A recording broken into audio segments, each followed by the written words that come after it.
Scott Owen, welcome to the show. I'm over the moon that you're here with us today. I am beyond excited. There's so many little things I would definitely want to talk about, ask you about as well too. And also thank you for doing this at like such short notice. I think I just reached out to you like not even a month ago and asked if you was free to come chit chat with me.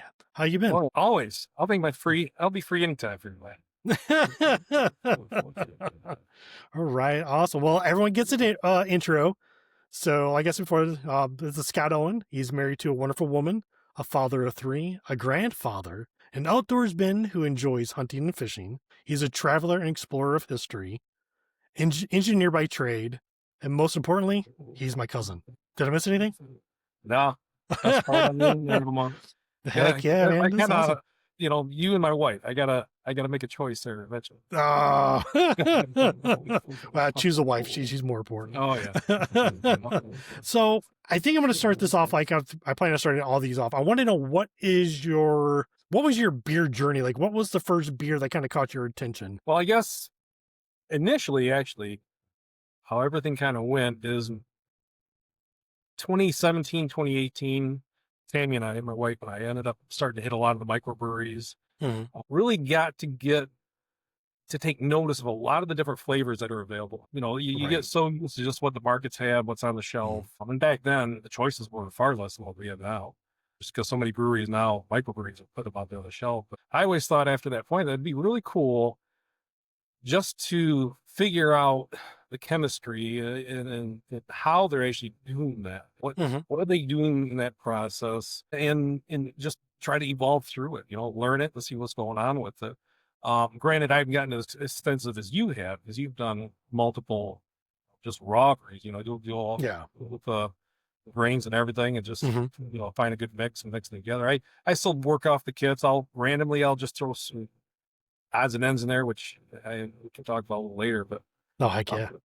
Yeah, I think it was about 2019-ish, sometime in there that after all the talk, my wife finally bought me a brew kit. Okay. And said, let's just go for it. See what you can do. And first batch I did was a Block Party Ale through Northwest Brew. I don't know if we can advertise that. Fine. Oh, drop them. I think the Midwest, is the primary company, but Northern Brewery or something like that. Yeah, Northern Brewery. That's what it was. And it actually was an interesting experience. And actually what that put me in seat-wise with the whole brewing thing is I love the process of the initial brew. The smells that you get when you're working through your wort and all. And it's a cool thing to watch, making sure you're getting everything in there close to the right time. You don't always get it at the right time. It came out really good.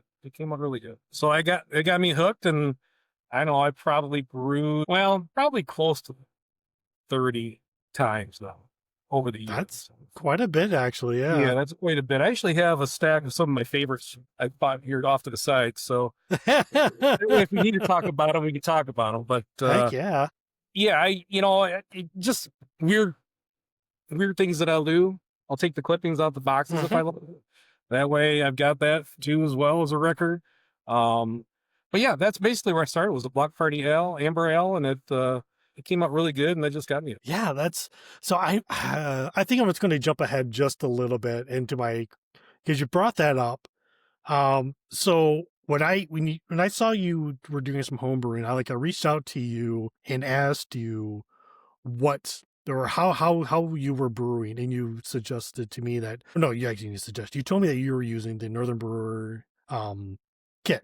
So I brewed the same thing, the same amber ale and everything, which I thought was great. I really enjoyed it.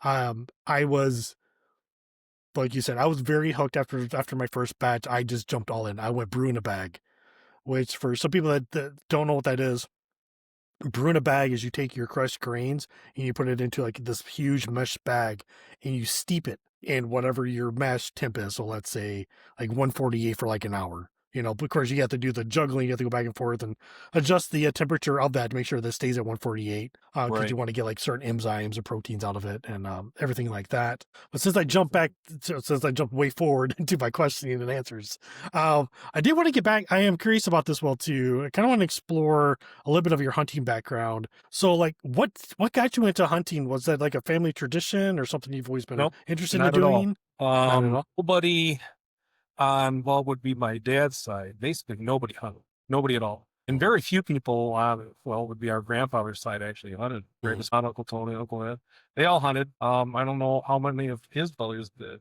but I think it was I think I was about 12 years old, and it All was the right. first Okay. Grandpa's Fall Yeah. 22 out Yeah. there. And I think I was about 12 years old, and we brought out the 30-06 that he had, or no, the 300 Matt is what he had. And he said, well, give this a go. So he runs me through the whole process and ends up loading me up and gets everything set to go. And he says, okay, make sure you shoulder up good and solid and lean into it. And I leaned into that thing and I pulled that trigger and I literally went back on one foot. And I looked at him and I said, this is awesome. I got Hooked. hooked. I got hooked on shooting. I do a lot of target practice, a lot of target shooting. But yeah, that kind of started the journey. And then just hunting with Grandpa, actually up in UP was where it all started. And then kind of after he passed out, I kind of didn't hunt for a few years. And then when I met my wife, her family, they were all heavy hunters. We did a lot of hunting up around the Engadine area, in the almost Okay, 200 yeah. acres up there. So that was Holy crap. that was pretty cool. That was fun. A lot of years there. And then the last few years, I've been hunting up around the Harrisville area, the South Alpena. Oh, okay, I've been to Harrisville. The next we can kind of see on the wall there. Got a few bones up there, but yeah, it's for me, I've always loved being outdoors. And this is kind of the precipice for me. I love being out in nature. I love just like this last year, I went up, I had some opportunities, and every once in a while I'll go hunting and I just don't have the urge to pull the trigger. I just watched. I watched. It was filmed. And it was just cool. Just a cool experience. I just love being on the woods. No, that's true. I miss it. Like, I don't go in the woods much here because I'm not familiar. I don't feel comfortable. There's poisonous snakes, right? So, like, the rattlers, I could hear if I come close to them, whatever. It's the copperheads I worry about because they blend right into the dead foliage in these mountains. So I'll do trails, but my head is on the ground the whole time, like watching to see if anything moves. Because I don't want to get bit. I don't want to be a couple miles up in these mountains and like, holy crap, not bit. Like, how much time do I have to get out of here before I feel woozy or knock out or whatever? I'm not sure what happens when you get bit by a copperhead, right? So don't want to get bit by a copperhead. I'm not too worried about the mountain lions. I mean, I'm sure one could really tear me up, but that's whatever. At least I could kind of see them coming at me. Black bears, about the same size in Michigan. You know, we got small ones, we got really big ones, but the really big ones usually live further away. They're probably the biggest one I saw is actually was me and you. We were at we were in Gatlinburg at that resort kind of place. That thing was a big dude. That 700 pounds. I think it was a massive. Yeah, easily. That's the biggest thing I've ever seen. Even in Michigan, I don't think I ever saw one even that big. I think biggest one I saw in Michigan was 400 pounds or so. But normally they're like 150 pounds, 160 pounds. I mean, a pretty scrawny black bear around here. Not really big. And I think it just has to do with the food and the ecosystem around here, right? So have you brewed any beers for your hunting excursions or hunting season itself? I have a few times. Okay. I would take them up, but the guys I hunt with, they just like their straight up light beers. So anything I took up that was overly crafty, they would have a few, but they wouldn't drink a bunch. But again, at the same point, they'd be, 6.5%, 7% sometimes. So a little bit higher alcohol. It's a little heavy. If you can do the 4.5%, 5% and have a few more while you're pulling cards and losing money, we're all for that. So, yeah. And I find that with some of the people who are like really love commercial beer, they have a hard time with homebrew because homebrew beer, it does have its own unique flavor profile to it and stuff like that. The biggest thing is like they're not filtered.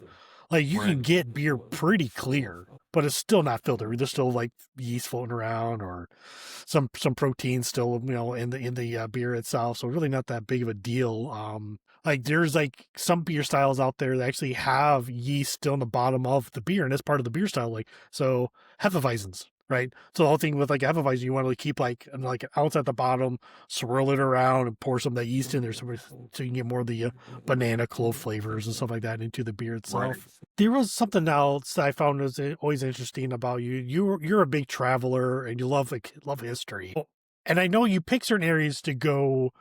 Some historical sites, that'll be the Pennsylvania, West Virginia, or New Mexico, or whatever, to find historical stuff. But have you guys picked a location to go just for beer itself? So like maybe a beer tour, a beer festival, or has it just worked out that way? Like I got to this historical site, this bit was happening. Yeah. Now, actually, we've never even kept an eye open for a beer fest. I mean, they'll have them up here in Frankenmuth. But yeah, exactly. Yeah. Grab one, no. But usually when we travel, we're hitting places that are actually pretty highly populated with microbrews. Yeah. Okay. So Fair enough. I guess if I was to plan a destination, I'd almost have to have somebody tell me that this is probably the best thing you've ever gone to drink, and they could just for that reason go Base a trip around that. Yeah, that makes sense too. But yeah, I mean, most of the places we end up going to, the Williamsburg area, around Hershey, Pennsylvania, Ranson. I mean, there's anywhere you go, there's 10 to 20 microbrews. So it's not like you're going to hit them all in a few days, really. I mean, you could, but then you either going to be taste testing everything, or you're going to be drinking so much that you're probably going to just be stuck at one place. Anyway, it's exactly. So, yeah, I guess I've never made it as a destination. I guess if I was a lot more heavier into home brewing, and I know when I say I brewed a lot, sometimes I'll brew 3 batches at a time. And that's where, like I sent you some pictures showing you, bottle after bottle after bottle done, and Tammy loves that type of beer. Yeah. I'll tell you that right now. That's insane. She's helping, and she's like, come on, really? You want to do all this right now? Yeah, if I was a lot heavier into what I'm doing now, I probably would do a lot more festival. And maybe that's something I'll end up doing. I know I've got actually 3 kits that I purchased, about 6-7 months ago that I haven't got to. I'm gonna do those hopefully here in mid-December. Okay. Gonna do a stout, a wheat, with the Indy Pale Ale, and but I like a variety. A few of the beers I don't care for a whole lot of, like the sours, for something that's super fruity. But I have a pretty broad taste spectrum. There's not too many that I don't like, so I like a variety. I like the different. Yeah, I'm kind of like you. I'm not a fan of sours. I could do tarts, like if it's on the tart side, but once it gets to that really low pH level, that's going to sound gross, but to me, it reminds me of stomach acid. Like it's just like vomit. It's just a horrible flavor. It burns my throat, and I don't enjoy it. I just now starting to like smoke beers. I didn't really care for smoke beers before because it was like drinking a campfire, which I was not a big fan of that. But my one homebrew buddy, he makes one that's really, really good. He used 100% smoked wheat, or that's excuse me, smoked malt. That was really tasty because it still had like there's still a little bit of like maltiness to it, which kind of balanced some of that smoke out of it. I don't think I could drink more than a pint of it, honestly. But that was pretty good overall. So you brought up a pale ale. I'm showing off mine right now. So I brewed this for a homebrew competition that was last week. So this is my Sierra Nevada clone. Hindsight being 2020, I shouldn't have picked a beer that changes every season when they make it. Because they use whole cone hops, which the alpha acids are always slightly different on. So when I made it I used their recipe, but the hops I used were 7.7. So I was trying to get to like 38, and it was like a calculator I used to when to throw these in and to get that 38 IBU level. Mine's a little hoppier than theirs. I just had one last week, but my color is just a tad bit more, I don't know, amber to it than this year's. This year's is fairly clear. I mean, I wouldn't say is it happier because you used. Well, I dry hopped at the end as well. Or did you type more hop into it? So yeah, so my IBUs was still the same. Which should be a 38 IBUs, but also dry hopped. So I think that added more hop character to it. So one thing I did have, what I didn't notice, was that I had a lot of hop burn. Like it was just too much hopness to it. But after about 3-4 weeks of sitting, like that really mellowed out, and it's really, really good now. I think it's great. I definitely would brew this one again. I may make this my house beer. I want to start reducing ABV. Because right now I do like between like 5 and 7%. I think I want to start knocking it down to like 4.5 or so. Because I never get through a whole keg, ever. So my batch size is like you're saying you do three batches, so you're essentially doing 15 gallons. Right now I'm doing like 3 gallons at brew day, so my brew days are pretty fast overall. I did do a 2 5 gallon brew day once. I'll never do that again. That killed me. That killed my back and it was just insane. Just running back and forth constantly. Just like you gotta wash this, clean that, get things going again, all that kind of stuff. So it kind of leads me into like, have you made other things besides beer, like ciders, wine, mead? Have you tried any of those things quite yet? I haven't gotten to that realm yet. Okay. Tammy and I have actually talked about trying mead, but we haven't quite taken that. Actually, what I've been contemplating is trying to do some distilling. I'd actually like to give that a go and just Yeah. see how it turns out. Right. There you go. Ain't nothing wrong with that. There's a guy in Texas. I can't think of his name right now. I think he's in Texas. He distills beer. He'll take his favorite beer that he likes. So let's say some double IPA thing that he likes, and he'll distill that. Because he said you still get a lot of those flavors carry over Right.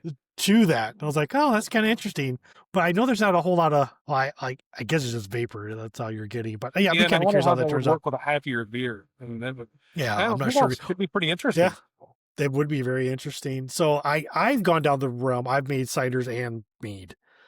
Mead is mead and ciders are super easy to make. They're easier than beer. Like, so you get your apple juice and you throw in the yeast and you just wait. I mean, it's about that simple. Mead can be as complicated as you make it, just like beer. So for being very simple, it's just water, honey, yeast. That's all you need. That being said, some people say you have to throw in like yeast nutrients because you want to keep the yeast active and going. May want to throw in like certain types of other additives. I'm drawing a blank right now, but then you have to stir it after a couple weeks. You want to degas it because if you leave a lot of the carbon dioxide gas in there, it'll do something to it. So meat is definitely more of a hands-on kind of a thing. Well, there's But so much sugar. I mean, it's so heavy. there is. Like you had my mead last this past summer. Yeah. So I have 2 more bottles left. So I'm gonna let the other ones age out for about another year. They're about a year old now, so they're actually really good. They're not as sweet, but still have a lot of like residual sugar to it, which I kind of like. I'm more of a semi-sweet to sweet wine drinker, anyways. I don't like the dry stuff. I never have.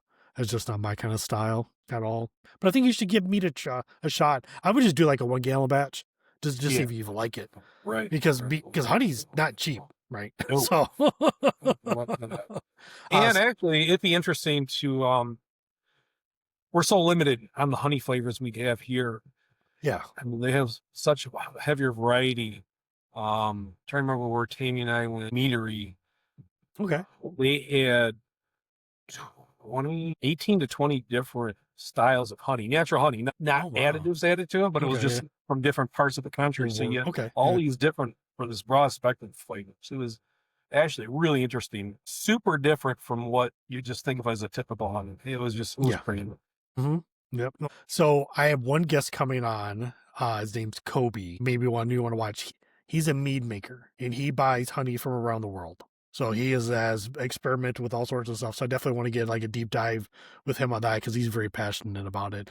I'm not sure how long he's been brewing beer, but I know it's been for a little while. We're like in the same club together and stuff like that. And when he goes to homebrew competition, he always brings mead with him for the most part, it's really good. He's given me a bunch over the years and super tasty. So just great. So I just thought of this. I've had my fair share of brew day, not let's say brew days, but failures. So I've had 2 beers getting affected. I've had one where I ran out of gas. So I couldn't pour any beer. Have you had any like interesting, memorable I've had brew fails? I had one miserable failure, and the reason why it was miserable is I was really looking forward to actually brewing this beer because I really like the Goose Island. Oh yeah, Goose Island porters. and it was a sweet porter, and they happened to have it was like almost like a half off sale, because that stuff's not cheap to buy. You know, even if you buy No. it individually to get all the ingredients, it's not cheap. Uh-huh. And I went through that process. I think that was a 6 week one. It smelled so wonderful during the whole process. Bottled it up, and somewhere in between, bacteria got into it. It was actually one of the worst outcomes I've had. It was, I don't want to even say vinegary. It was almost a vinegary, but it was like very free vinegary. It came out really strange. The first time I ever had that happen. I've had some others come out a little fruity, but Yeah. full palatable. So I'll still drink it. I mean, you almost think of it as a sour beer, but not a sour beer. Okay. That That's is kind of what interesting. drives the sourness in beers, I think, is when you start getting some more. Yeah. But yeah, that was my worst, and I was so looking forward to having that back. Well, that sucks. Like I said, mine been Hefeweizens. First Hefeweizen was infected, and the other one was just gross. So I think it's God telling me, don't make Hefeweizens, just buy them because I can't make them. Not your wheelhouse. Yes, it's not my wheelhouse. Just don't make them, Jeremy. It's fine. It's all good. Some of the ones I actually have the best success with, and I don't know if it's because the amount of hops that go into them. Try to think what would be other different besides the hoppiness and a little bit of the maltness, but are the IPAs, your pale ales and stuff like that, the stronger hoppy ones. Those I find, I don't think I've had one will really fail yet. Zombie Frost, love that one. Mm-hmm. That one is super hot. That's a triple hot recipe. Oh, wow. One goes in at like, I think 10 or 15 minutes. The other one goes in towards the end at 40 minutes. And then you have the ferment stage that you actually drop in. Holy crap, yeah. It's not like you're going to drink a ton of them, but they're really satisfying. Another one that I've done that I really like, and I'm probably going to get again, is that they call it Harl's 99. It's Harl's 90, and they put a 90 on it because it's actually a 90-minute brew. It's a 90-minute. Oh, so it's a 90-minute boil with yeah. 90 ABU. Okay, yeah. That one actually smelled really good too. Did it? I like most IPAs, I'd say, but sometimes they can be just a tad bit too much. Like, I'm not a huge, West Coast IPA. I'm not a fan of the Pine Sol, grayer fruit flavor ones. I can drink them once in a while, but not a huge fan. I like New England IPAs, so the hazy IPAs. The bad thing about hazy IPAs is if oxygen gets to it, it will change it from that hazy color would be purple. So it gets oxygenated somehow. I don't know the actual chemistry behind it. Like I said, I would love to get a chemist on here to explain this kind of stuff to me because I really want to know. I mean, yes, I could Google it, but I think a conversation would be definitely a lot better. Oh, for sure. Yeah. So, okay. So besides myself, who you've introduced to homebrewing, have you had the privilege to have anybody come over to homebrew with you? Not yet. Not yet. Okay. I've made some invites, and then by the time I get to brewing it and let them know when I'm brewing it, they've got something else going on. So I don't know if it's they don't want to do the work because I tell them how much cleaning will have to be done, or I just tell them come over and have a beer and enjoy the chat. Again, I love the aroma of the whole process. Is just, if you've never done it before, the way I guess I could best explain it is going to Kellogg's cereal mill they're in the process of milling all of these grains, and that's just you get this almost like a sugar crispy. It's sometimes not always sweet, but it's a sweeter type. Oh yeah. It's kind of earthy. It's really hard to explain, but it's a wonderful smell. I love this one. I think you're doing a great job. Yeah, because some hops have like a kind of like a biscuit, toasty kind of smell. It kind of floats in the air just a little bit. Like you said, some are kind of sweet. Maltier too, if you get maltier, you get the caramels and all that stuff. Exactly. Yeah. You almost. I find myself stirring, and my face is like right over the pot. Oh yeah, like give yourself a little steam facial. So I see you even have like So when they roast them, you can turn some of these into like a chocolate flavor or smell, coffee, all sorts of stuff. So it's really neat. Like I think a malter would be interesting to talk to. Well, like a malt house, like how they go through all that process as well too. I'm just kind of spitballing all the things that people I would just love to talk to. I think it'd just be so much fun. Like I have no problem. Like moving here in Florida. I don't mean to cut you off, but when Tammy and I would do a lot of travel, we wouldn't just hit breweries, and we'd hit distilleries and wineries and all that stuff. Well, some of the best stops we've had were actually the distilleries. And we've been lucky enough that a lot of the stores we hit were in off season. So we'd be getting a super extensive tour because the guys Yeah. are bored. Bored, yeah. And yeah, they would go through the whole process of, this. It's like some of the places they actually have the floors where they would lay out all the grains and Okay, all that yeah. and just let it all curate there on site. And super interesting process. That's why I really want to, if nothing, just try it once. It's just Yeah. money out to do it. Yep, exactly. Oh yeah, it's not cheap. So like it reminded me like when we were in Florida, like talking to the owners of that one brewery that we went to, and they say they invite us to go into the back and check it out and talk to like the head brewer or something like that, and like I love those interactions. It's a community that is just so welcoming, and I don't care Oh if yeah. it's beer, wine, liquor, whatever it is. Like everyone wants to talk about it, and not necessarily because they want to sell you something, just because they see your passion in it, and they have Right. passions. They just kind of want to. You guys can share that together. That's why I was asking that one guy. I was like, well, what kind of yeast do you use? And I was really shocked when he told me what yeast it was. Like, wow, that's a very beginner friendly yeast. But when you're buying it in bulk, I'm sure you're saving a crap ton of money instead of buying those really high level, Well, expensive cultured and it yeast, which works, right? costs And oh you're yeah, you're doing more mass production, so you're getting more to the masses. If some of the flavor changes there, it's not as big of a deal. If you're doing it in a yeah. small group, we're always expecting the same outcome, then you're going to monitor that a lot. So when you're going through your brew day, um, what is your water profile? Are you using like distilled, reverse I'll do both. I'll osmosis? do Yeah. actually straight tap water. Okay. The tap water I have here, it's well water. It's not bad. It does go through a softening system, so you have to think of the salts that Yeah. can be in the water. But I don't know, probably the last 10 brews I've done, I'll actually just go to the store and get it out of their water dispensers. They're Okay. distilled water dispensers. And Yeah. that way you kind of start with just a super simple base Yeah. profile. A blank And it slate, doesn't basically. mess Yeah. with the flavors as much. Mm. But again, our tap water really doesn't. I haven't noticed too much of difference, but I just Okay. like it's just cleaner, a little bit cleaner. Yeah, exactly. That's what I do. I use Worry about the distilled water. Do salt. you use any salts with your with the distilled water? So I'll have to send you a link, and you can look at brewing salts. And that definitely. So let's say you want. Let's say you really enjoy. I think it's called like London Fog. It's a British beer.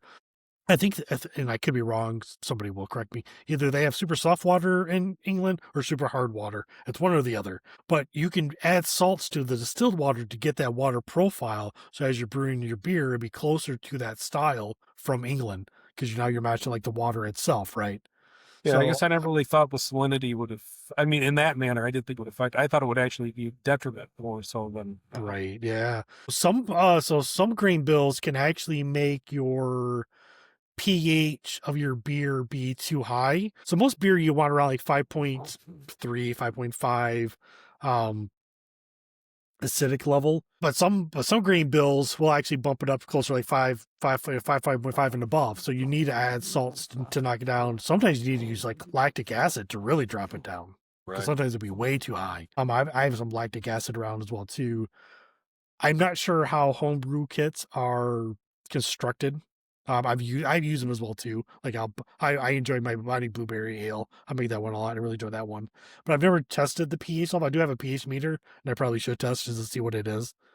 So maybe I could adjust it to make it different. But my go-to profile for the most part for a 5 gallon batch with distilled water is 3 grams of gypsum, 3 grams of Epsom salt, and 3 grams of calcium chloride. So just kind of give Yeah, like a so it's not a whole little lot. softer kind of balance to it overall. And it seems to work out pretty good overall. I think most of my beer stays pretty fine with that flavor profile. Not, excuse me, water chemistry profile. Also, we talked about water chemistry. Now you have an engineering background. Have you used any of those skills to make any either home brewing equipment or make your brew days a little more efficient by altering whatever, like, turn your propane tank into a turbo propane tank or what? I don't know. Well, Something really no, interesting. no, actually, No, you've done that.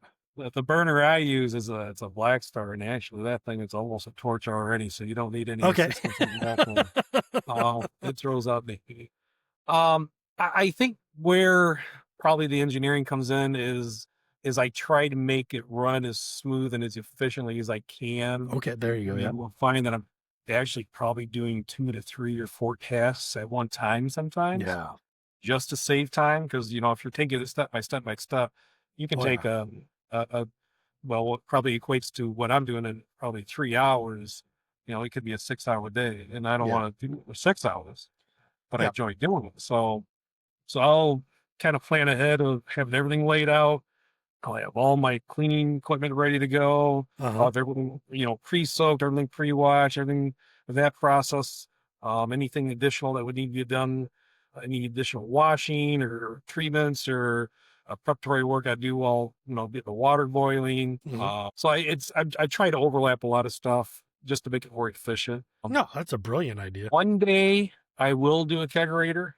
There I you go. know I've talked about it in the past. I haven't gotten there yet, but I think if I start really getting back, because I think I mentioned Jay, I haven't really brewed probably in a year and a half now. Oh, really? It's been that long, But huh? yeah, that's why I got these kits here, and like I really need to get back into it because I do enjoy it. So Yeah.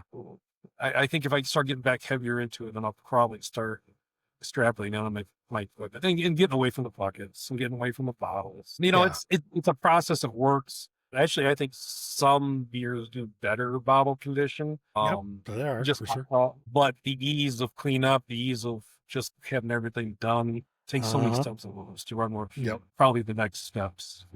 I'm definitely at that point. I'm kind of burnt out on plastic fermenters. For one, they're so easy to scratch. So if we get scratches, you can get microbes in there and you get bacteria and all that kind of stuff. The seals, they smell really fast as well too. So no matter how much you soak or try to clean, clean those out. So I Well, and you got to definitely watch want. the lids too. You got to the lids. Oh I yeah, found in the past, I've actually had to replace oh the rubber about 6 or gasket. 7 of them. Even actually after just using them once, because a few of the batches that did kind of go bad, and then I actually got to looking around where the seal goes in the ray. That the actual Gotcha. process of them forming those tops, you still Yeah. had some little flash in there, which I didn't see. So that was Oh, actually letting fair it enough. in while Yeah. it's Yep. Yep. bubble out. So I was like, well, that makes sense why some of them turned out bad. Yep.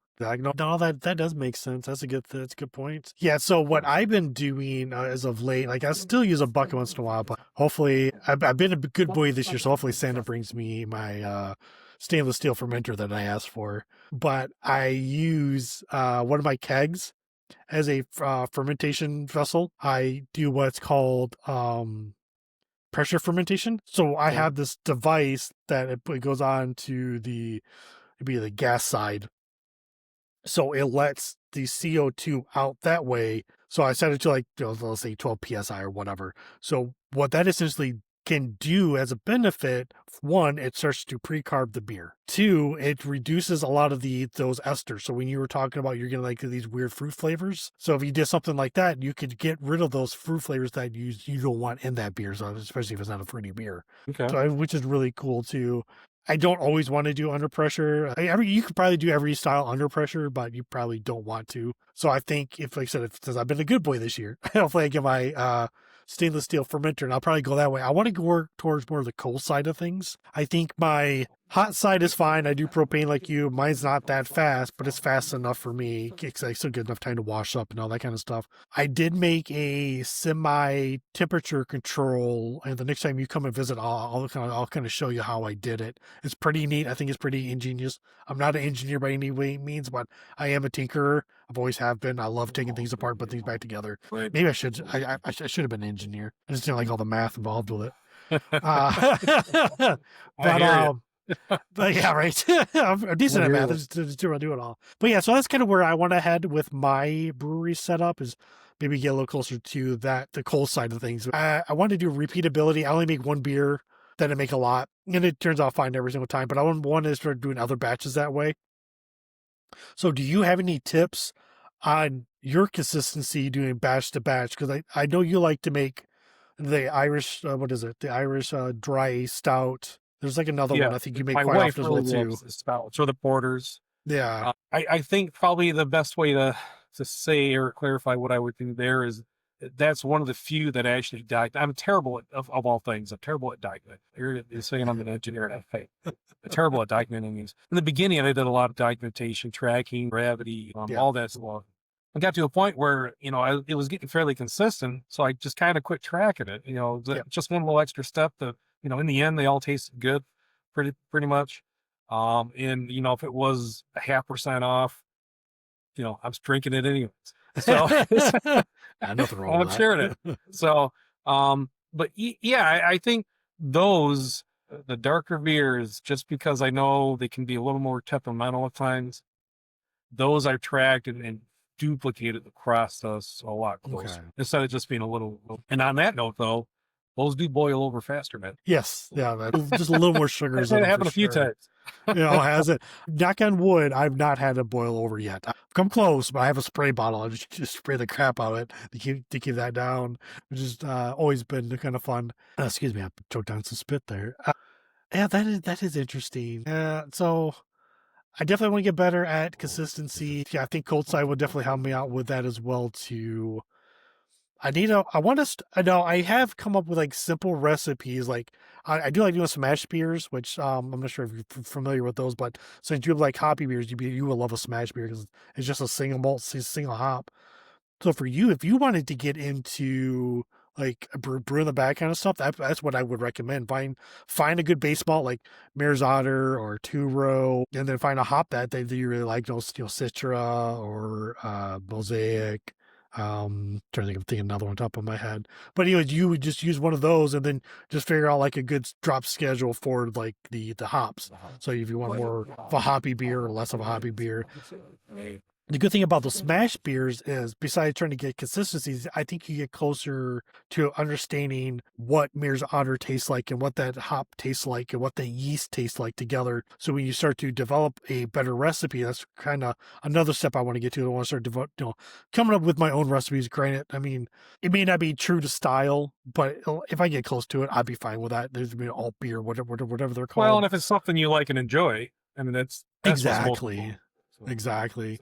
So, and I think, you're talking about consistency. You're a lot yeah. closer to consistency than I am, just because of the equipment and the setup you do have. You're using Right. a lot of stainless. You're using a lot of a more controlled environment. I'm still depending on the ambient temperature in a bucket, right? Yeah. So, for me to get consistency, I'm not looking that heavily at it. I just ensure that in the end that what I'm producing just has hopefully really good flavor. Good flavor, yeah. The food's safe and all that good stuff. I mean, I think back a few of these places I've gone into, and I'm sure you've seen the same. I mean, like where we went together into that shop, basically this brew shop was right next to the service. There was no door that closed it out or anything. Yep. So, and they made good beers. And you go to these other places that are so sterile, it's almost scary to go into those. Right. And then I think back, 100, 200 years ago or more, there was just open pits they were throwing this stuff in, and they were still drinking. It was fine. Yep. So, and I think it's just, I don't want to say the luck of the draw, but I just think it's ultimately is you want to make sure that that's the flavor that you're trying to get out of it. And 100%. you're not spiking it so high in alcohol, because I mean you can add a ton of sugar to it and shoot the alcohol up. Oh yeah, 100%. Then that almost makes it unenjoyable, and sometimes it becomes so overly carbonated that they're not. Yeah, so, there's that too. I guess that's one downside to bottle conditioning, because you have no control really over how much CO2 is being produced. Especially if you take your final gravity and you hit your final gravity, but let's say there's still a lot of yeast going crazy, and they're like, besides having bottle bombs, which I've had one bomb since I've done bottle conditioning. But you said you'd be overcarbonated, you pop that top off and it's just gushing out like a geyser. You're like, holy crap, are they all going to be like this? Well, sure enough, they are. And so you may get, out of a 12-ounce bottle, you may get 4 or 5 ounces to drink. You're like, well, that was fun and all, but I just wasted a crap ton of beer because I have a mess to clean up and all this other stuff. Well, I kind of want to get back to recipes for a second here. Like, you had a beer you gave me, or you had me try a couple of years ago. And I believe it was a Graft was the style. I think I kind of put it to you. Do you mind talking about that beer? If you remember what I'm talking about? The Great Beertini. Oh yes, that one. Yeah. Basically, just we had a really good production of grapes. I mean, really good collection of grapes, and they were really sweet that year. I got to thinking, and actually after I did a little research, I did see that a few places do make great beers, but I thought, what would a great beer taste like? So I ended up getting a just a standard wheat ale kit, Okay. 5 kit, and then thought, well, what would happen if I just throw a bunch of grapes into it? I mean, it wasn't even meant. Basically, it was a colander full of grapes that I just pulled off the vines, didn't even wash them, and I knew, you can also, now you're inducing possible other yeasts and stuff that could throw things off, bacteria and all that stuff.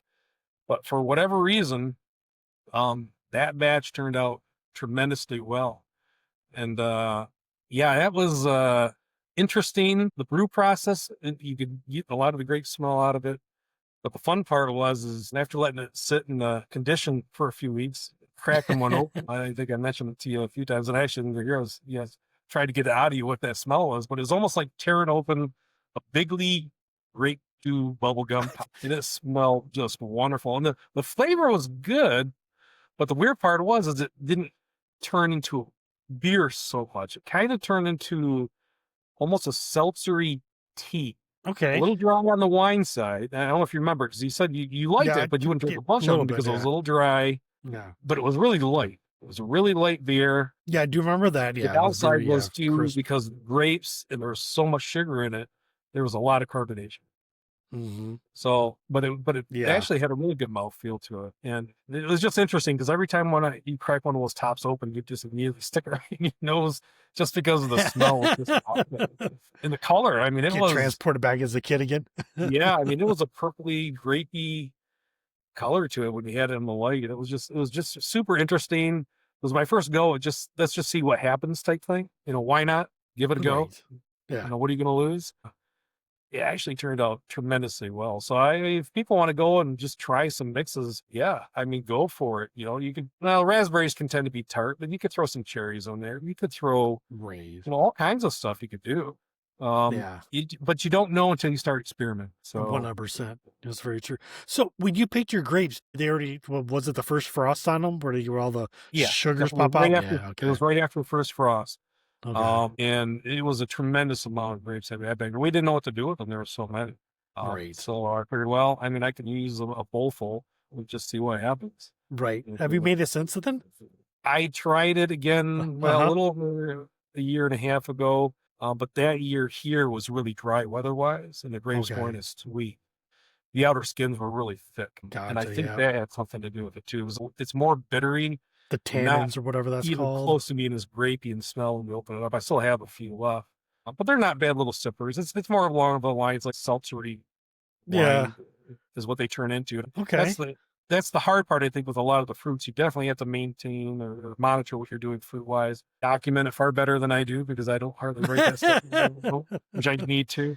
Right. I think you can really lock in on some really good flavors. But like I said, the downside is if you really do that, I recommend actually cleaning the fruit.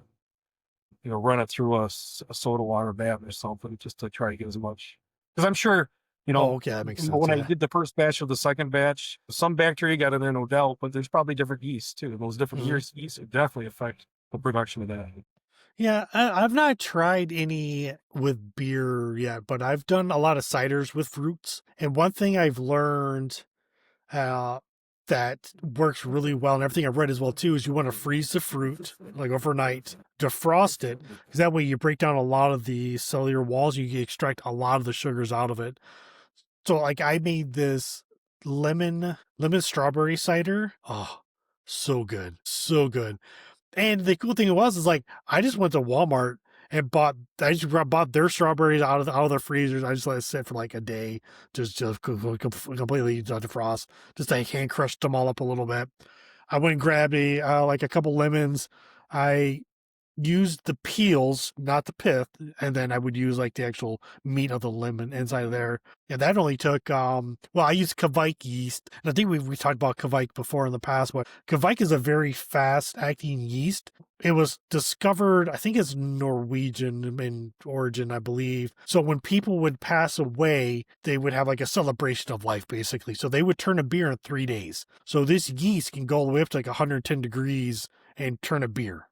Right. So it's not cheap. It's like $10 for like 11 grams. So it's not a cheap yeast to buy. But if you're in a hurry, you want to make something pretty quick, you use that in beer, Mead probably, a cider most definitely. 'Cause I turned that cider like 4 days. It was done. Like it ate up all the sugars and everything, and it was delicious. Oh, So did you so good. pressurize those too, or No, I just threw it into a keg. because I know that can expedite it a lot faster. Yeah. So you definitely want to pasteurize ciders if you don't keg them right off the bat. I don't. I throw them into a keg, and they sit in my keg is set at 35 degrees. I think 30, something like that. 35, 30, 32 degrees. So I don't have to really worry about too many off flavors happening. No, but I mean, yeah. So what else did I do? Was there was something else that I made recent? Oh, so last year this time, and I haven't made it this year. I'm kind of bummed about it because we're going to go to Brandon's for Thanksgiving this year. I made a apple pie cider. So what I took was I took real apple cider. I threw in, what was it, 2 extra cinnamon sticks, half a cup of brown sugar, 3 cups of the apple cider itself, and a tablespoon of vanilla. I simmered that down till it was all, not, I wouldn't say a syrup, but a really like real maple syrup kind of syrup, like it's still watery, Right. so still very fluid, but still a little bit concentrated. I added that to my cider base, and man, you couldn't have told me that wasn't an apple pie I was drinking. It was missing like the crust flavor. If I could figure out how to get that like that crusty flavor to it, oh yeah, it would have Right. been an apple pie all Right. the way through. It was so Exactly. good, so but it I was wonder super what something sweet. like that So might be if you tried, just on the side, maybe one time, maybe add in star anise or you're right. I mean, definitely add a different Oh, there's all spicy. different ones, right? Yeah, you do clove, coriander. You could probably do ginger, star anise, like you said. You could add to it. Actually, I would probably cheat and just buy the apple pie seasoning. Just dump that in there. It'd be so much easier. Here comes the famous wifey. The Now wifey. you're here, you got to show your face. Uh-oh. What's up, beautiful? What's You going got to get on? in the camera. Hello, Debbie. Oh man, that's awesome. So we've talked about breweries. Do you have any favorite ones you like to visit? I guess you're in One of my the wife's favorites that we go to quite often is Tilted Axis. Is Tilted just Axis. That's east you've of told me us about in that one. Lapeer. Yeah. Yeah, That was in Lapeer, Tilted right? Axis. Tenacity in Flint is pretty good. Okay. They got a lot of good brews. Midland Brew, I'm just thinking locals right now. Midland Oh Brew, yeah, for sure. very good too. The way is 55 to 51. The Highway Brewing Company. Which one is it? I don't think I've seen that one before. Right No, here. no. Yeah. They're up by West Branch. They Okay. actually have a really good brews too. Those would be probably the main ones that we get around That here. you can go to around there. Otherwise, Fourscore, Okay. which I can right here. They are in Pennsylvania. Excellent beer there. I think of other ones too. Paddle Hard up in where are they at? Grayling. They actually have a lot of good brews often too. And then Sheboygan Brew. That's all. I was just gonna ask about that one. That they have this blueberry cream ale. Yep. That is They so good. They did the orange sickle so too. good. I've had that one too. Their Cerveza, I had high hope for. I had a couple years ago. Maybe it was a bad year. People gave it great reviews. I thought it was a Corona at best. I'm not a big fan of Corona. I'm just gonna throw that out there. I mean, I'm known for like Pints and Pals. I shit on Corona a lot. There's so much better Mexican beer out there. Yeah. Corona's a I good can party think of beer. off Is the what top that of my is. head, over in Muskegon area. Okay. Salty Pecker. They actually had a lot of really good brews. Did you say Salty Pecker? Salty Pecker. Yeah. Okay, that's Actually, that's right up top there. Salty Pecker. Yeah, they gotta keep it they've got PG. I'm just kidding. quite a choice too. Mackinac Island Brew or Mackinac Brewery, I should call it. They sometimes they have really good beers, and sometimes they're not the greatest. So, I mean, that's hit us there. What's the one in the Upper Peninsula? What is that called? Like the Upper Hand or something like that brewery? Oh, what is that one? It's That called. one I It's don't know. really good. I don't know. I'm trying to see if I can find it real quick. Nothing's Is popping that up real around Sault Ste. fast. Marie area, or is that over I in, think it's close to that area, yeah. But it's just really good. They have really good beers too. I've had theirs a few times. When I get back to Michigan, hopefully be this next summer, I'll be up there. Maybe we can hook up and go hit a brewery or two, hang out, and yeah. chew the fat some more in person. That'd be really Oh, fun. yeah. So with the craft scene in my area is, like I said, we've lost a lot of craft breweries in my area. Probably, I say about at least 50% have just disappeared. Is that happening in your region? Have you noticed that in Michigan as much? Or No, but we're not saturated. I gotcha. Okay. You know, I'm thinking like even out in Fenton by where I work, Fenton Brewery, they do a good job.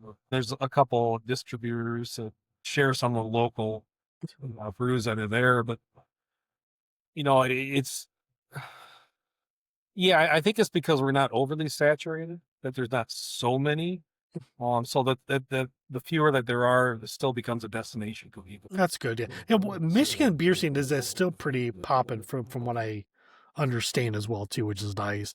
I just happen to live in a region that's not really super populated to begin with. Like, I don't even think if you add the Tri-Cities all together, if there's 200 quarter million of people. Right. Well, it Right. becomes tourist So, dependent, right? You're yeah. almost tourist dependent in that area. I think even Gatlinburg, if they didn't have the tourists that they had Oh there, my gosh. they Yeah. probably wouldn't have the spread of breweries and No. distilleries and that. Just No, not at all. like Michigan, yeah, well, I don't know. Maybe Michigan's got a lot of drinkers still, but hey, you know, So there is that phrase, Michigan binge drinker. So I mean, there is a reason for it. So. Yeah. I used to be one of those guys as well. I drank for sport, not for fun. Right. That's when it was a challenge. Yeah, it was a challenge back then. Yeah, like, oh, y'all, you drink a case, I'm gonna drink a case and one more. Oh my gosh, man, bad decisions were made. Over and over again. So I guess before we kind of wrap things up, so if you were to give someone advice making their first beer in general, how would you guide them, or what advice would you provide to said person? Small. Okay. I don't think you have to do. I start with a 5-gallon batch. If you want, just do a 3-gallon batch or a 2-gallon batch. You know, you get kits. They got kits that are sized to those scales, and you don't have to really think about it.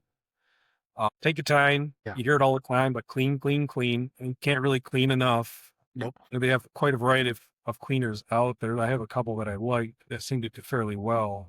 Enjoy it. I mean, definitely enjoy your first go around, and don't be afraid to fail. You know, I think brewing probably, when you start up, you know, you might be in a 50-50 range, but I was lucky that I've only had a few fail. I've heard some people that have had multiples fail. Again, I don't know if it's part of the cleaning process or the equipment.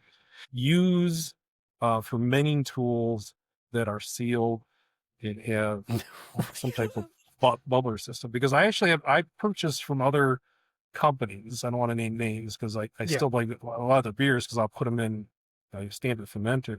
Some of those fermenters actually just have screw-on tops with little air holes that you let air in and out, and they actually have higher grade fermenters that still aren't sealed. You know, they're not locked out from the surrounding air. So I've tried those before, and those, now I think about it, the few that I've tried within those fermenters, those always fit.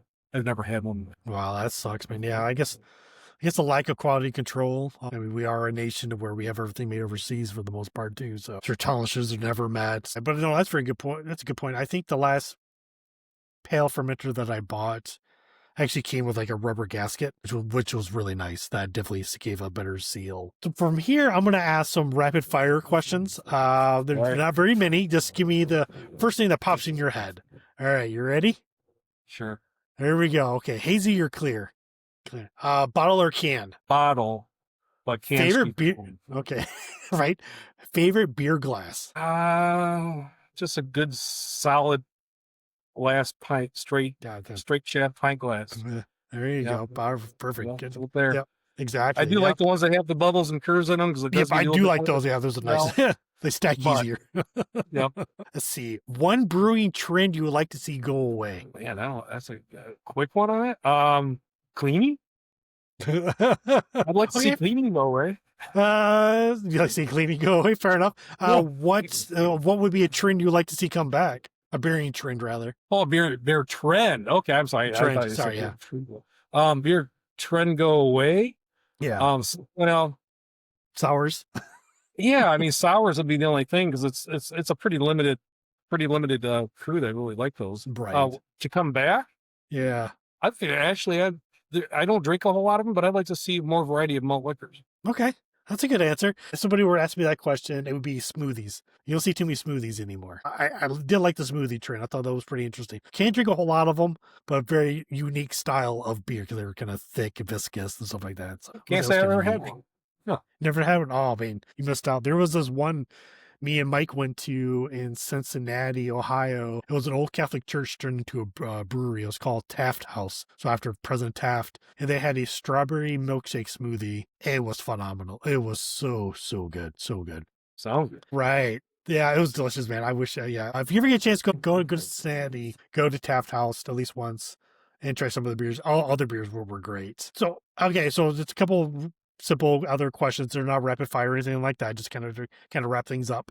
Is there anybody you would like me to see interview next? And if you do you have their contact information you could provide me? I can't. Even if it's like a YouTuber that you enjoyed, I mean, that might not have come across yet, or author or something. I cannot think of her name off the top of my head, but I will look her up and I'll send you that information. 100%. Is there any beer releases that you're looking forward to this season? I can't think of anything I buy regularly. Think of anything off the top of my head. It's an interesting question for sure. Yeah, so it this is time an of year, interesting question I try to look for like Christmas beers. I like the spicy Christmas beers that come out this year. So. Yeah. That's what I usually try to look for. I'm a very seasonal drinker. I mean, there are beers I drink all the time, but like certain seasons I like to get some like, the seasonals. Like, so there's certain monk beers that come out this time of year. They're like a spiced, this is St. Bernardus, which is really good. It's just a Christmas ale. There is another one made by Shiner. It's a pecan something or other. That one's really good. I wouldn't say it's like a pecan pie, but it's nothing like that. But it's a really good Christmas holiday beer for sure. There's some cranberry ciders that come out this time of year too, which are pretty I have good. to keep my eye open because I'm wondering if the distribution is different. I mean, it obviously it very well is. It can be, yeah. Yeah, Tennessee has some weird laws, and we can talk about that some other time. And I know you enjoy making beer with kits. If you could provide me one of your favorite kits that you like. So what I'm doing is I have a Google Drive. I'm gonna add people's like recipes to it, the kits that they like to use, or adjuncts or whatever. So just kind of keep the community growing and kind of share a lot of the knowledge with everyone else. So you don't have to answer that question. I would just provide it to me when you get the chance to. I will do that. I can actually add a couple right here. I can read right off the top of my list. There you go. Some of my favorites. There you go. What are they? It's actually Northern Brewers specific brand that I had done. Okay. But the White House Honey Ale. All right. That was really good. White House Honey Ale was really good. And again, I like that Carl's 9090. And actually, I like good old Kolsch. I just like the standard Kolsch. Kolsch, yeah. Kolsch is the classic, yeah. Yep. Kolsch is really good. Mike makes Kolsch. I think that would be his house beer. He has a kegger or Keyser, like kind of like I do, and I think he's made 5 or 6 of them now, and he's been recycling yeast. I've not gotten into that yet. Mike kind of jumped into that. Yeah, I haven't done that yet either. Yeah, I want to start watching because yeast is expensive. It is not a cheap thing to buy at all. Especially if you use a liquid yeast. Yeah, I've done that a couple of times. It's like $13-15 a pop right in. Especially if you get it shipped and then you have to worry about it getting hot. Like, you can get warm, it's fine, but if it gets hot, it's usually no good. But I think on that note, I think we're going to wrap this up. Thank you very much, Scott, for being my number one guest, getting me interested in this hobby, telling me where to start, sharing beers with each other. That's been a blast. It would definitely what we need to do one day. Granted, we were like 600 miles apart. Figure out how to get together and have a brew day together. I think that would be so much fun. Like we could do your style and we do one of my styles and maybe split the batches and just kind of see how they turn out. I think that would be so much fun. Oh yeah, for sure. For sure. All right, Scott. Thank you very much for being on here. Brew. I mean, cheers. I'm all done too. Yeah, no, I didn't pour enough. All right, Scott. I thoroughly enjoyed it, and I appreciate being the first guest. I was pretty excited to do this. I've actually never done anything like this. There fun. You go. That's a blast. Yeah. All right, cuz. Love you. I'll see you soon. Bye.